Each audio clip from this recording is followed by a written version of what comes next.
After 11 years of working on the family restaurant, turning it into a local gym, my parents replaced me with my younger brother from the NBA. Within 9 days, they had lost the $850,000 deal I had negotiated myself and came to ask for my help.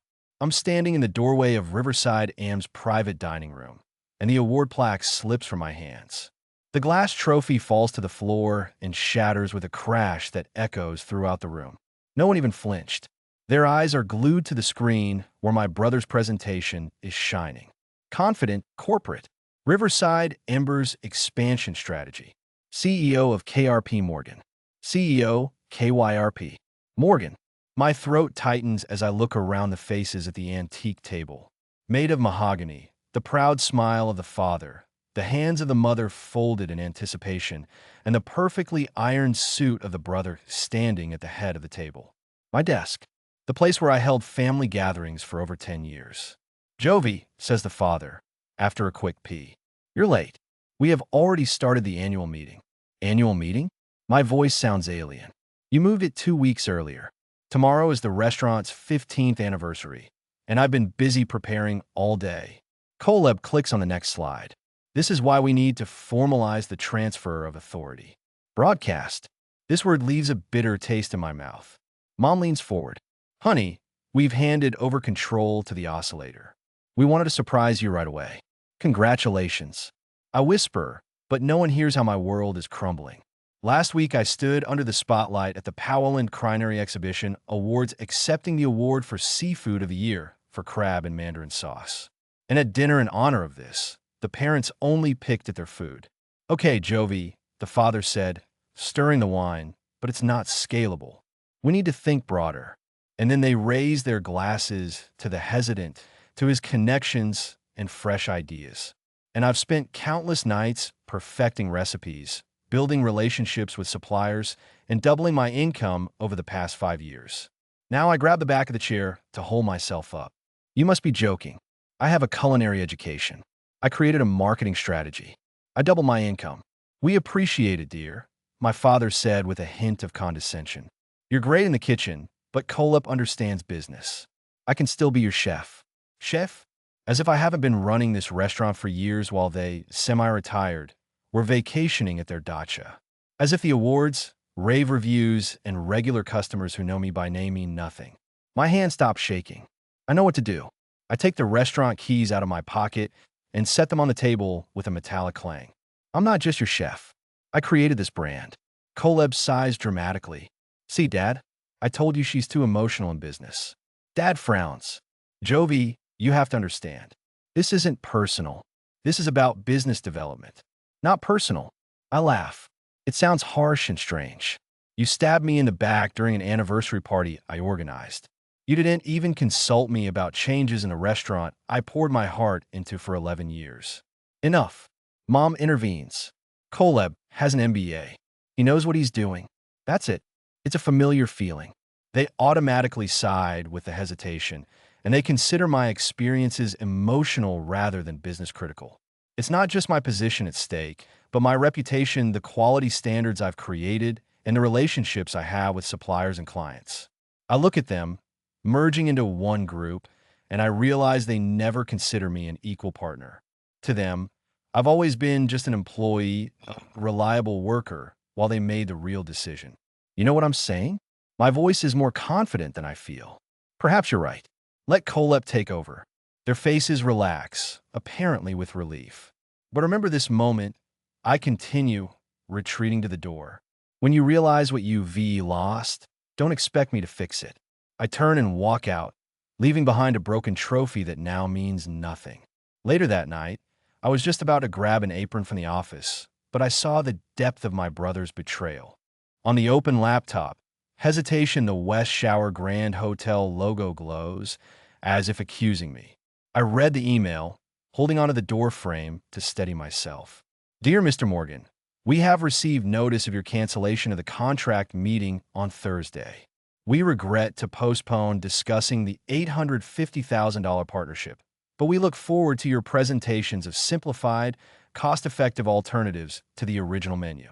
The floor seems to drop out from under me. This meeting was mine, not someone else's.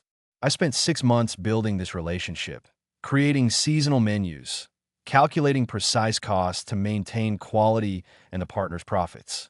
$850,000, almost a quarter of annual income, thrown away in one email. I read on, and nausea overcomes me.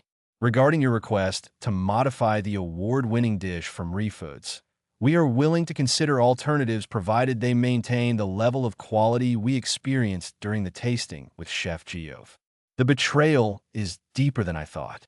3 weeks ago, Caleb leaned over to my station with a notepad and asked for my Mandarin sauce recipe. I just want to learn from the best, he'd say with that childish smile that always had an effect on my parents. Now I realize he wasn't learning. He was making plans. His hands are shaking with anger, which feels almost like a separate presence in the room. 6 years of culinary school, 11 years of 60-hour weeks. And my brother could barge in and destroy everything I've created. The next morning, I walked through the service entrance of Riverside Amber 30 minutes before a supplier meeting I was uninvited to. The kitchen staff throws worried glances. As I pass, their whispers follow me down the hall. I stop at the door of the private dining room and listen to the confident voice of the hesitant. The door is ajar, and I see the antique mahogany table at which sit Marcus, our fisherman of 8 years, with deep wrinkles on his forehead, and Eleanor, whose family farm supplies us vegetables even before I arrived at the restaurant. Opposite them is Colep, wearing a charcoal-colored suit. Traces of maltose are still visible on his cuffs. Orders for premium imported products are simply unprofitable at the current volume, says Colep, sliding glossy folders across the table. We are moving to a larger supplier with national delivery. Marcus clears his throat. Chef Jovi has carefully selected our ingredients. Because we guarantee a fresh catch, your customers will feel the difference the same day. Our clients want value and stability, Colep counters. Eleanor, we will be consolidating orders through Powerland Rest and SR Peely. Volume discounts will increase our profits. Eleanor clutches the mug in her hands. These tomatoes you love are from my southeast field. Sun in the morning. They're shaded during the day, so they're sweeter than anything you'd get at the wholesale store. I can't remain silent any longer. I push the door, and 3 heads turn towards me. Jovi. The smile hesitantly does not reach the eyes. This is a private meeting. With my suppliers, I answer, standing behind Marcus and Eleanor. The people who helped build our reputation for quality. Coleb sighs dramatically. Your sister is having difficulty with her new direction. All questions to me. What new direction? I ask, taking the folder in front of Marcus. Inside are layouts of new menus. My king crab with tangerine sauce is gone, like salmon on a cedar plank with berry sauce. In their place are the usual descriptions, set of seafood and fish of the day. You standardize the I speak menu with a bitter taste in your mouth. We're creating a scalable system to expand the network, Cola corrects, standing up to demonstrate his leadership. Parents agree that this is the right step. I understand it's not just about my work. This is all I built. My reputation as a boss, loyal customers who come for my seasonal dishes, and an $850,000 contract with West Shore Grant that could secure our financial future and maintain our standards. Marcus, I say quietly, what will happen to your business without our orders? Marcus shakes his head. We will survive, says Marcus. But I have 2 fishing boats that fish for Riverside Amber. We'll have to let one captain go. And I expanded my rare varieties of vegetables according to your menu. Jovi adds Eleanor. If you don't buy, you'll have to destroy half of this season's harvest. Coleb clears his throat. These are unpleasant but necessary changes in business. By the way, Jovi, we should discuss your salary. The position of head chef does not require payment at the top management level. It's like a blow to the body. 11 years of 60-hour weeks building the restaurant's reputation. And now I'm facing a pay cut and demotion while everything I built is being torn down to make way for a scalable system. Later in the evening, after everyone has left, Daniel finds me in the kitchen. I methodically pack my personal knives. Is the team with you? Oh, he says, calm after 8 years of work like my Suschiv. Whatever you decide, we believe in your standards, not his. I wrap my favorite Seneca knife in cloth. The question weighs on me. Should I stay and fight for the restaurant I built, or leave and start from scratch? Struggling means facing conflicts with your family every day. Leaving means leaving everything that took more than 10 years to build. What would you do if the people who should value you the most don't see your worth? 2 days later, an invitation to a staff meeting appears in the mail. Introduction of a new menu, mandatory presence. I read it twice, my jaw clenching. Koleb set his preparation time when I was berserked. The conference room is buzzing with tension. When I come in 5 minutes late, my hands are still wet from cutting vegetables. Koleb stands at the head of my table. His suit contrasts perfectly with my dusty chef's apron. Great timing, Jovi. I was just explaining our new direction. Koleb clicks the slide. The menu has been simplified. My signature dishes have disappeared. These changes come into effect tomorrow. But king crab with tangerine sauce is our most popular dish, protests Lauren, the head waitress. Our regular customers come only for him. The smile tenses with hesitation. The new menu emphasizes efficiency and scalability. We can't depend on one boss, one chef, as if I were just an employee and not the one who built the restaurant's reputation. Change hits like a tsunami. After a few days, regular customers ask waiters about their favorite dishes. Mrs. Zabernathy, who has celebrated her anniversaries here for 8 years in a row, leaves without ordering after learning that the lemon baltu is no longer available. What happened to the quality? It becomes a frequently asked question. Koleb always answers the same thing. Blame the kitchen. Not my decisions, not my leadership. The kitchen workmanship is not up to standard. I hear him talking to Miller, the regular customers who returned overcooked steaks. Lauren's face turns red with embarrassment as she apologizes for the food, which is clearly substandard. The final blow comes when Power Unplotty, the city's most respected food blog, publishes a review with the headline, "Riverside Amber has lost its fire." The author, who previously praised my creative approach to traditional American cuisine, now asks, are we sacrificing quality for the sake of mass production? Inside the kitchen, the sabotage continues. One morning I come in and see my special equipment, the smokehouse, the imported mandolin, the precise thermometers, has been put away in storage. In their place stand 3 identical deep fryers. Where's my equipment? I demand. Caleb said we need more fryers for the new appetizer menu. Daniel explains, not meeting my eyes. Your stuff is in the pantry by the loading dock. Every night, I'll lie staring at the ceiling, mentally reconstructing recipes I've been working on for years. For the first time since culinary school, cooking has ceased to be a joy and has become a heavy duty.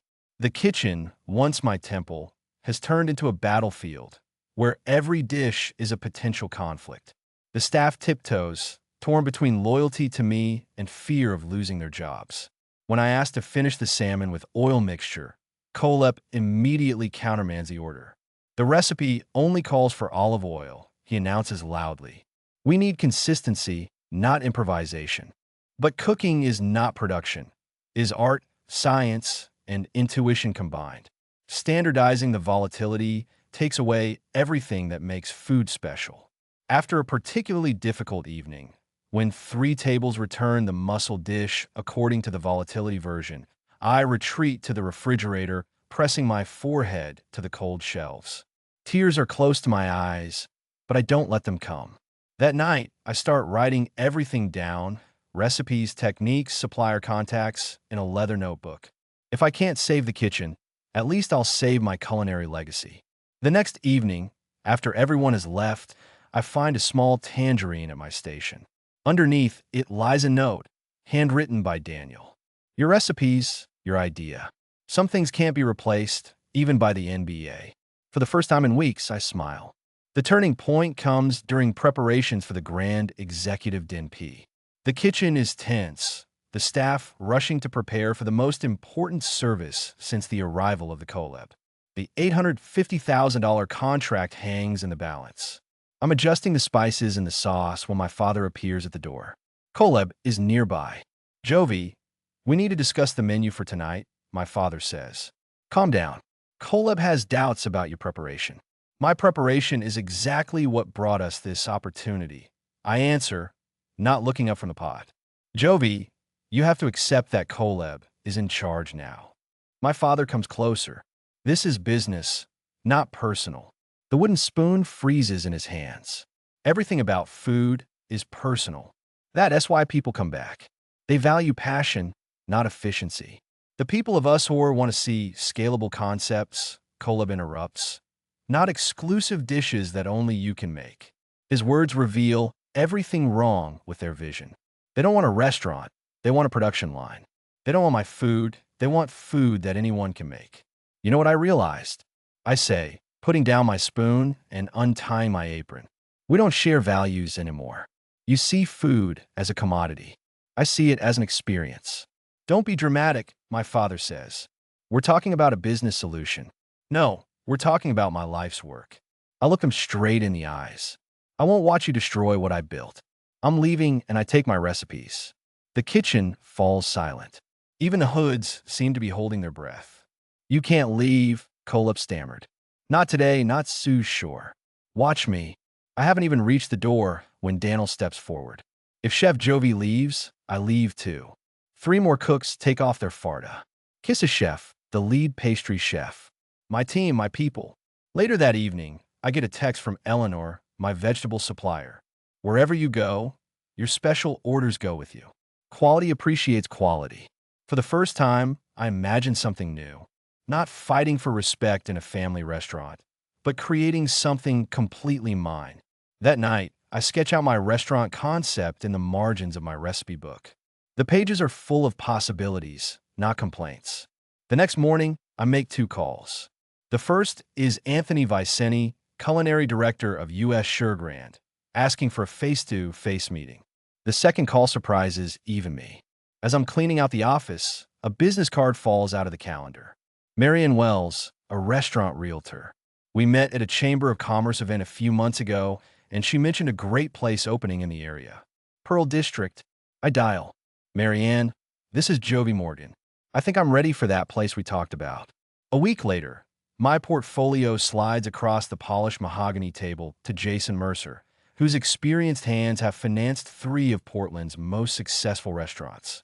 I've been following your work, Overside Amber, for years, Jason says, looking at a photo of my king crab with tangerine sauce. Your flavor combinations are impressive. I straighten my burgundy blazer, gathering the confidence I've regained over the week. My concept is modern American cuisine with sustainable local ingredients.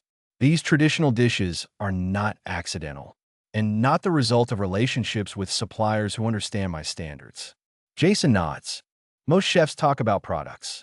You talk about relationships and systems. This is fresh. I prepared for this moment meticulously, rehearsing my presentation and creating a business plan until late at night. The breakup still hurts, Amber, but the shock has been replaced by determination. I'm not just going to repeat the same old stuff. I'll explain it by showing financial projections. I know exactly where I can cut costs without losing quality. Jason leans forward.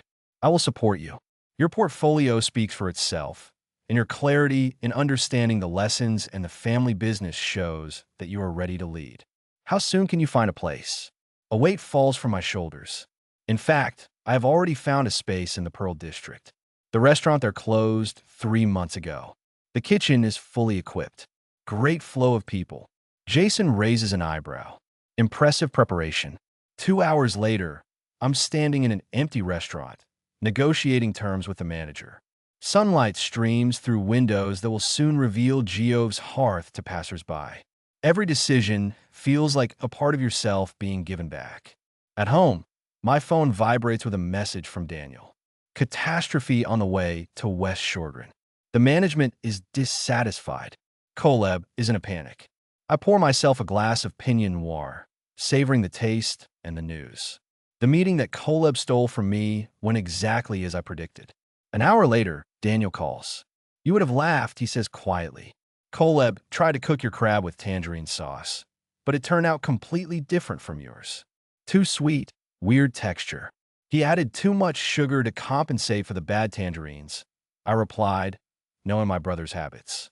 The management noticed this immediately. One even asked, "Where are you?" Daniel laughs. The meeting was interrupted with the statement that the partnership needed to be reconsidered. Kolep looked like he was about to throw up. I leaned back in my chair, looking at the ceiling. And what are the consequences? I whisper. Chaos. Koleb calls each supplier, trying to figure out what's wrong with the ingredients. But Eleanor doesn't answer, and Marcus said that he only gave premium seafood because of your relationship. Relationships are built over years, I say. And that's not all, continues Daniel. 3 corporate events were canceled today. Rumors of quality issues are swirling. Your parents are devastated. This news should be a joy, but instead I feel a mixture of satisfaction and sadness at the restaurant's reputation I worked so hard to build. My phone beeps with an incoming call from Mom. I let it go to voicemail, then listen. Jovi, honey, please call back. Westshot Shortgrand's dinner is next week. We need your help. The family needs you. Please. Her voice trembles on this last request. I press my forehead to the cold glass of the window and watch the traffic below. When Mom called, tearfully asking for my family and help with dinner, I wondered if I would return to preserve what I had built, or if it would simply allow the same old behavior that pushed me out to repeat itself. The next morning, Daniel comes to me with a folder. I think you could use this, he says, sliding a stack of papers across the kitchen counter. Income reports, reservations, customer complaints. Everything is falling apart. I leaf through the documents, noticing a sharp drop. They will blame external factors. They try, but the numbers don't lie. Daniel leans against the counter. The kitchen is with you. Say the word, and they will follow you. Later, Eleanor introduces me to farms in the Willamette Valley that can supply Yove's heart with rare vegetables that big restaurants can't get. We walk between rows of rainbow chard. The morning dew still sparkles on the leaves. These families have been farming for generations, explains Eleanor. They are happy to work for a boss who appreciates their work. Marcus is calling. Well, I'm going home. Jovi. A shipment of premium Alaskan king crab arrives next week. And tomorrow I'm having dinner with Thomas Reynolds. I almost command the steering wheel. Thomas Reynolds of Castrol Ventures. Exactly. He wants to invest in a new restaurant project. I might have mentioned your name. Marcus adds. All the pieces of evil are coming together faster than I hoped. With Marcus's seafood connections, Eleanor's supply chain, and Daniel's inside information, I can speed up the launch by a few weeks. That same day, a letter arrives that makes my hands shake. The management of U.S. Shurgren would like to meet to discuss my independent culinary concepts. They found me. Meanwhile, Riverside Amber's social media pages are filling up with questions. Where is Chef Jovi? She will come back. One review says, the quality of food has dropped significantly. The signature style of the previous boss has disappeared. The voicemails from my father are becoming more and more desperate. Jovi's contract with Sue Sauer is crucial for expansion. Please think again. We can discuss your position. The cracks in their facade are becoming increasingly visible. Pride crumbles under the weight of consequences, revealing what I always knew. They need me much more than they don't. I stand in the empty room that will become Jovi's heart, imagining a future built on respect, quality, and my unwavering standards. For the first time since Amber left Riverside, I'm smiling without looking back. A week later, I see my dad's Lexus pulling up to the new restaurant. A wave of satisfaction passes through me. For the first time they come to me. I stand in the doorway, watching as all 3 of them walk out. A father with an unusually rigid posture. Mom looks nervously at the for rent sign, now with a sticker in progress, and Caleb remains silent, which is unusual for him. Jovi tries to make his father smile, but the smile doesn't reach his eyes. This is interesting. A little smaller than Riverside. Yes, I don't answer. I just hold the door open. Construction dust hangs in the rays of the afternoon sun. The brick walls and reclaimed wood floors create exactly the atmosphere I had imagined. We've been trying to contact you, Mom says, while fiddling with someone else's necklace. The restaurant needs you. Koleb clears his throat. We have a new offer. He takes out a leather briefcase, equal partnership. You run the kitchen. I run a business.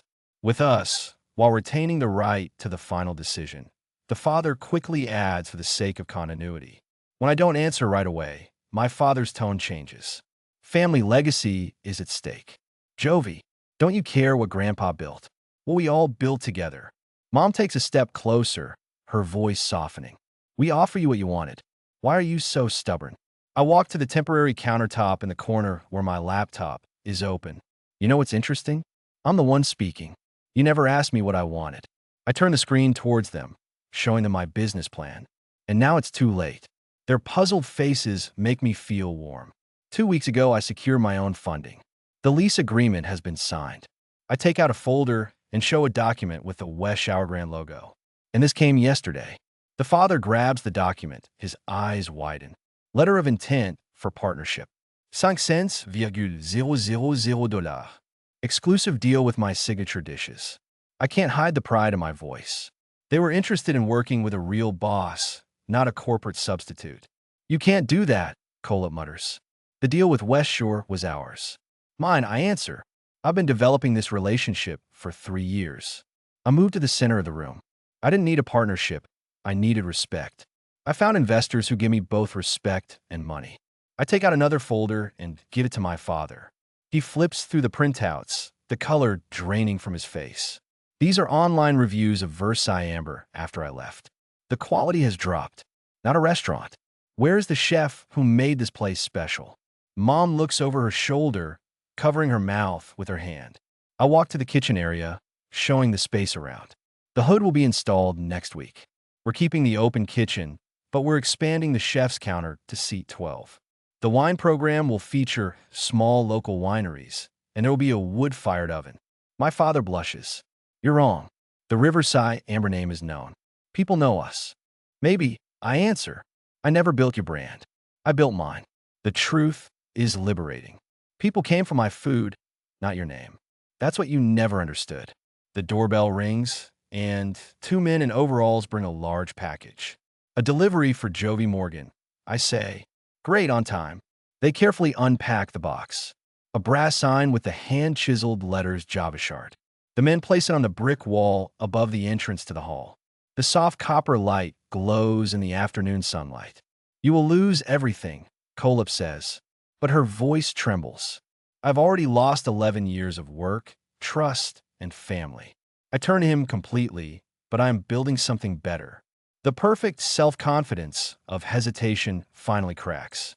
We can't replicate your dishes. It's different. The caterer doesn't even return my calls because cooking is not a business formula, I reply. It's a relationship with food and the people you serve it to. I run my hand over the reclaimed wood counter. Passion and personal connection cannot be measured.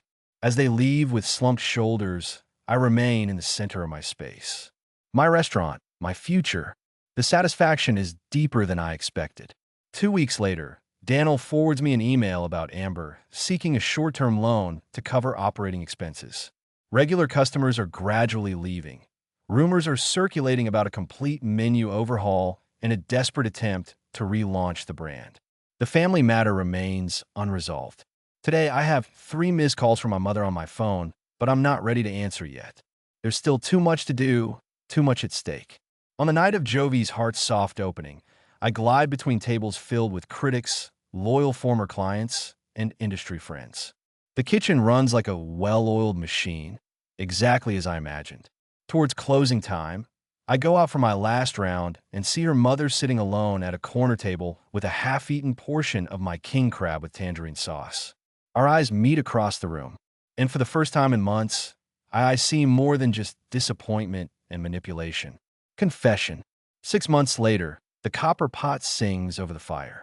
When I reduce the tangerine sauce, I no longer need to explain why I doubled the amount of fresh fruit or added a little bourbon on instinct. Behind me, 3 line cooks work with precision. Their knives gleam, preparing the dish for tonight's dinner. Chef, we're ready for the tasting menu review. Daniel calls. Now, I'm my executive sous chef, not just an ally in a kitchen where we were previously unappreciated. I nod, allowing myself a moment to admire the shining Jovi's Heart Hall. My restaurant, my vision, my rules. Changes to the fall menu emphasize local harvests, not the compromises with frozen products that a Kolep would insist on. Seasonal rotations have become our calling card, drawing praise from critics who previously barely knew about Riverside Amber. To you, I reply, wiping my hands on my apron. And approaching the prep station, where Zoe, a culinary student, awaits my verdict on her sauce. The consistency is perfect, I say, remembering how my mother once dismissed my first reduction as too fancy. Now tell me, why did you choose thyme instead of rosemary? Her explanation gives me hope. This is how mentoring should be. Not pushing away under the guise of advice, but a real investment in another person's growth. Later, my phone vibrates with another reservation request. We're fully booked until December. Critics from Chicago and New York are asking for tables. We've gained national press attention, turning our corner of Portland into a tourist destination, justifying all the sleepless nights spent perfecting recipes in my small apartment after leaving my family restaurant. That afternoon, a letter arrives from the American Culinary Federation. Inside is an invitation to the awards ceremony next month, where Jovi's Heart is nominated for Restaurant of the Year. The same ceremony where just 18 months ago I stood with an award and my parents whispered about my brother's business acumen.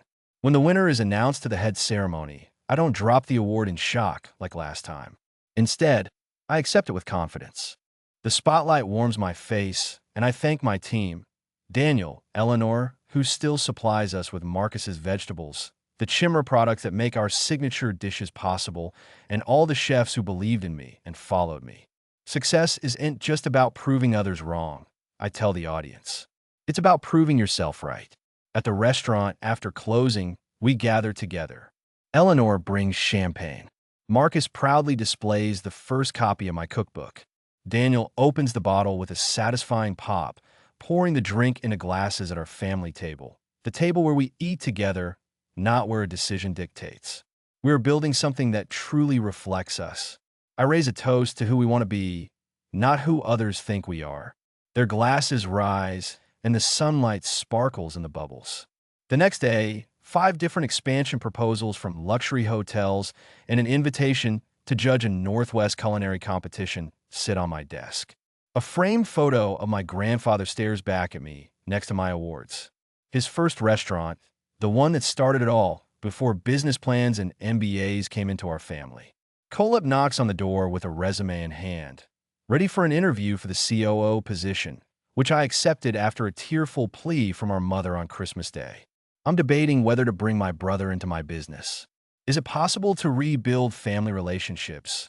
Or some bridges, once burned, better left that way? Will you give a second chance to someone who betrayed you at work if they've truly changed? Or is it better to separate business and family forever? Sometimes the greatest gift someone can give you is to underestimate you. It makes you truly appreciate yourself.